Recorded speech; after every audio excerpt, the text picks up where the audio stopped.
Père, du Fils et du Saint-Esprit. Bonjour, bonsoir, chers téléspectateurs, followers, amoureux de l'émission Les Ambassadeurs du Kimbongisme. Bienvenue à votre émission intitulée Les Ambassadeurs du Kimbongisme. Comme à l'accoutumée, aujourd'hui nous vous avons encore préparé une nouvelle émission que vous allez bientôt découvrir. Il s'y est de me présenter sous le nom de Papa Blondel Katele, votre humble serviteur. Derrière la caméra, nous retrouvons la présence du maestro Papa Nestor Faraille et les retours imminents de Papa Glory Chibangu, notre réalisateur. Pour tout commencer, nous aimerions de prime abord invoquer la présence de Dieu parmi nous, question d'être sécurisé et d'avancer dans le bon escient.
Merci beaucoup à la technique pour ces beaux cantiques. Chers followers, mesdames et messieurs, papas et mamans kimbongistes, bienvenue une fois de plus à votre émission intitulée Les Ambassadeurs du Kimbongisme.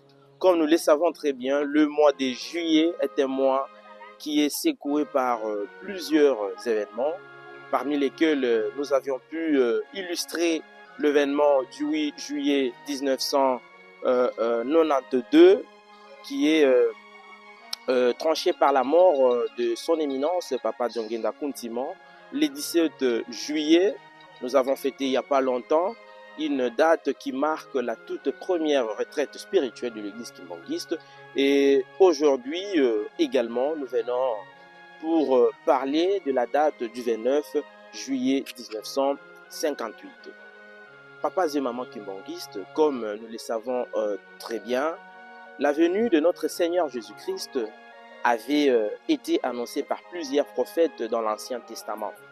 Et lorsque Jésus-Christ fut venu sur cette terre, il a sacrifié sa vie, c'est-à-dire il a fait une alliance entre lui avec Dieu, question de sauver l'être humain, nous les humains vivant sur cette terre. Et lorsque Jésus-Christ avait été crucifié sur la croix de Golgotha, c'était une alliance entre Dieu et nous les humains. Jésus-Christ y est passé. Après avoir passé, il nous a promis, selon la Bible dans Jean chapitre 14, verset 15 jusqu'au 17e verset. Là, il nous a promis justement la venue du Saint-Esprit. Il a dit, je ne vous laisserai pas orphelin, je vais au Père demander justement un consolateur, un avocat, avec qui vous demeurerez éternellement. Il vous enseignera plus. Certainement, certains d'entre vous le connaîtront, d'autres ne le connaîtront pas. C'est bien le cas. Arrivé en 1918, Jésus-Christ et Papa Simon Kimbangu ont fait une alliance, question de sauver l'homme noir. Papa Simon Kimbangu est venu sur cette terre. Lors de sa venue, il a donné de l'espoir à l'être aux Africains, aux peuples africains que nous sommes. Il a donné de la joie à nous les Africains. Lorsque Papa Simon Kimbangu est venu, c'était une alliance qui s'est établie entre Jésus-Christ et Papa Simon Kimbangu. Papa Simon Kimbangu a accepté d'être il a sacrifié sa vie, il a été arrêté injustement, il a presque tout fait pour que l'homme noir soit sauvé. Alors, tellement les mal étaient de manière un peu excessive, jusqu'à en arriver au point où Papa Simon Kimbangu mourut le 12 octobre 1951. Lorsque Papa Simon Kimbangu mourut, justement, l'homme noir continuait à vivre. Et nous avons vu ce qui est venu par la suite. Mais le mal continuait. Alors Dieu a voulu faire une nouvelle alliance entre lui avec l'homme noir à travers Papa Simon Kimbangu. Tout part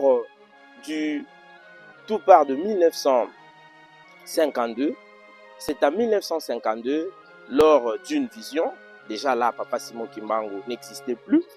Physiquement parlant, il était mort.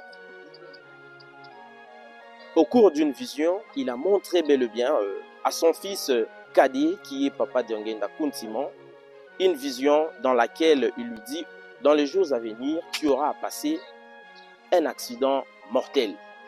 Ça sera question d'une vie ou d'une mort. Papa Diongenda eut faire une transpiration sanguine. Et d'ailleurs, la chemise que Papa Diongenda a portée, justement aujourd'hui, c'est gardé dans le musée, question d'immortaliser cette vision, qui était tragique, on peut le dire de la sorte. Alors, qu'est-ce qui s'était passé? Papa Diongenda avait déjà cette vision en lui.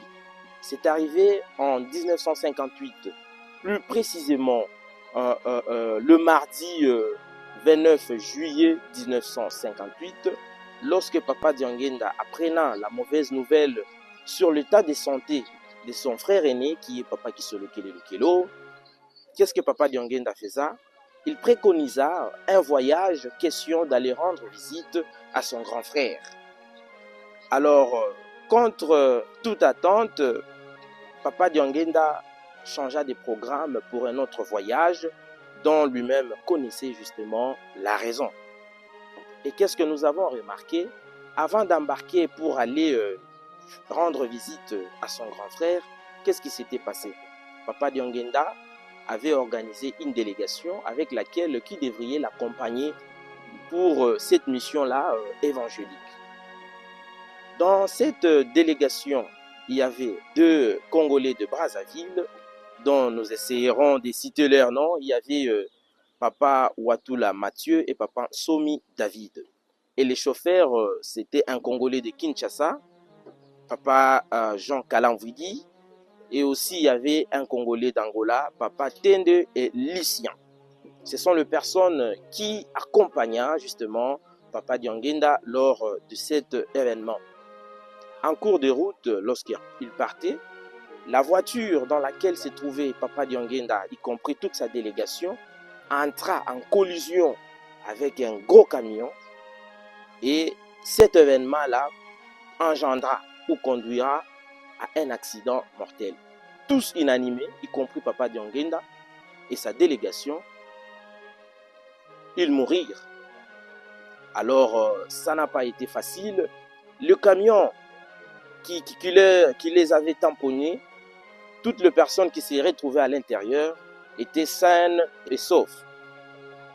Alors, ils sont venus, question de vérifier s'il y a encore de personnes vivantes. Malheureusement, tout le monde était inanimé. Ils étaient morts, on peut le dire de la sorte. Lors de la mort, pendant cette période-là de la mort, dans l'au-delà, Papa Simon Kimbangu apparut et conversa avec Papa Diongenda. C'est là où Papa Simon Kimbangu montra à Papa Diongenda différentes choses au cours de cette conversation hautement spirituelle entre ces 2 grandes personnalités, où Papa Simon Kimbangu justement montra à Papa Diongenda les développements et gestion de l'église kimbanguiste, la signification de la couleur vert et blanc et la tenue vestimentaire des différents chorales, services, voire même associations. Donc c'est là où Papa Diongenda a eu toutes ces choses-là que nous pouvons bien observer au sein de notre église aujourd'hui. Et Papa Simon Kimbangu ordonna à Papa Diongenda de revenir à la vie. Justement, Papa Diangenda revint à la vie. Justement, il revint à la vie. Il était gravement blessé. Azalaki na pota au niveau de la face. Alors, au niveau du visage, justement, il s'est mis à prier. En priant, lorsque Papa Diangenda priait, qu'est-ce qui s'était passé? Dans un premier temps, il adressa sa prière en français, en langue de Molière. Son père, qui représentait Dieu le Saint-Esprit, n'a pas exaucé sa prière. Il changea de langue. Cette fois-là, il pria en lingala, chose qui n'a pas été faite. La prière de Papa Diangenda n'a pas donné un bon résultat. C'est lorsqu'il avait constaté cela, et pour la troisième fois justement, il adressa sa prière cette fois-là maintenant en Kikongo. C'est ainsi que Papa Simon Kimbangu l'avait entendu. Et il redonna vie à toute la délégation présente. Toutes ces personnes étaient bien entendu mortes, et Papa ordonna, à travers la prière de Papa Diangenda faite en Kikongo, et toutes ces personnes revinrent en vie. C'était une victoire. Alors, cher papa, chère maman, Lukulu est un lieu d'une nouvelle alliance entre Papa Simon Kimbangu et Papa Diangenda, qui n'est qu'un seul homme. Là, cette expression traduit la vraie signification de l'omniprésence de Dieu. Dieu a cette capacité-là de se multiplier en autant de fois, parce que c'était une promesse déjà établie ou faite par notre Seigneur Jésus-Christ, qui se concrétise d'ailleurs. Pourquoi Lukulu? D'abord, nous devons savoir la signification, le concept. Lukulu veut dire quoi? Lukulu est un concept Congo, qui veut dire tout simplement un affranchissement ou encore une libération. Une libération de qui? De l'homme opprimé, qui est l'homme noir. Papa Diangenda, au nom de l'amour, accepta de passer une preuve très difficile pour que l'homme noir que nous sommes puissions au moins retrouver notre place, puissions avoir une place auprès de Dieu. C'est ce que Papa Diangenda faisait au nom de l'amour, pour que vous et moi soyons ce que nous sommes aujourd'hui. Qu'est-ce que nous pouvons retenir en ce qui concerne cette date du 29 juillet 1958? Ce que nous pouvons retenir tout simplement, c'était une remise et reprise ou encore un symbole, une nouvelle alliance entre Dieu et son peuple que nous sommes. C'est pourquoi Papa Diangenda accepta de passer tout that trial. Ça n'a pas été facile et il vainqua, et aujourd'hui nous sommes victorieux. Alors, papas et mamans, nous devons nous préparer en conséquence. Question d'être en bon terme avec notre Dieu, étant donné qu'il s'est donné pour que nous puissions être ce que nous sommes. Lukulu constitue un site hautement spirituel et touristique, dont différents kimbanguistes, plusieurs kimbanguistes, ils vont là-bas question de prier. Donc c'est un site que nous considérons beaucoup plus. Alors, papas et mamans kimbanguistes, Lukulu est un lieu, une histoire que nous venons d'entendre ensemble. C'est vraiment important. Donnons-nous au service de Dieu. Dieu nous a tant aimés, le pourquoi il s'est sacrifié, question d'obtenir cette victoire-là. Aujourd'hui, nous sommes victorieux. Donc, papas et mamans kimbanguistes, suivons l'exemple de Papa Diangenda. Lorsque nous voulons prier de manière un peu sereine, vous savez, la prière faite en langue maternelle est plus puissante que la prière faite en français, anglais, je ne sais pas moi quelle langue que je peux mettre là-dessus. Nous devons copier l'exemple de Papa Diangenda. C'était un exemple à suivre. Lorsqu'il adressa sa prière en Kikongo, c'est ainsi que Dieu exauça sa prière. Donc ça doit nous servir aussi d'un bon exemple pour au moins apprendre nos langues. C'est vraiment très important. C'est un peu ça ce que nous avons préparé pour vous en ce qui concerne cette date d'aujourd'hui. Une date extrêmement ou hautement spirituelle que tout kimbanguiste n'oubliera jamais. Take delight in the Lord and He will give you your heart desires. Faites de l'Éternel tes délices et il te donnera ce que ton cœur désire, chers papas et mamans kimbanguistes. Makila mayo masobalaki Bona komikisa baito Ondina kasi nyoso Baito tosikolami Baito tosepena Sena yosi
C'est un peu ça, nous sommes pratiquement arrivés à la fin de notre émission d'aujourd'hui.